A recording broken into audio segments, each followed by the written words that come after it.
Hi everyone, this is Sean Morrow from the Technical Services window with a TSW Tip of the Week.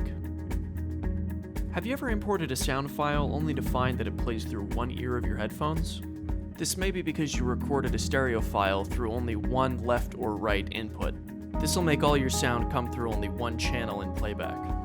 There's usually a very easy fix to this problem, regardless of what editing software you're using. In Adobe Premiere Pro, you want to right-click or control-click your audio and select Audio Channels. Once this menu comes up, change the selection on the bottom row to the same as the one on the top row.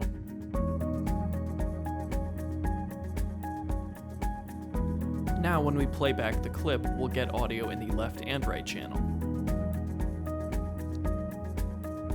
In Pro Tools, go to your Mix window, select the Output drop-down menu, hover over Output, and make sure you have Output 1 through 2 stereo selected as opposed to either of the two mono outputs.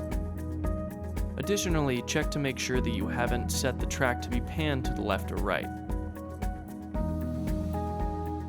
When creating a new track in Pro Tools, be sure that you leave it set to a mono track in the selection menu.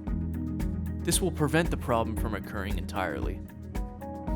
In Adobe Audition, we can solve this problem by converting our stereo file into a mono file. Highlight your audio, go to the Favorites tab, and select Convert to Mono.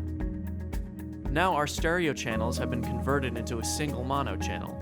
To go back to stereo, re-highlight your audio, go back to the Favorites tab, and select Convert to Stereo.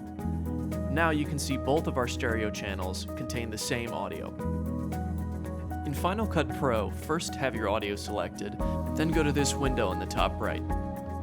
From here, select the drop-down menu above your audio and make sure you have Dual Mono selected. Thank you for watching this video, and be sure to subscribe to the TSW YouTube channel for more.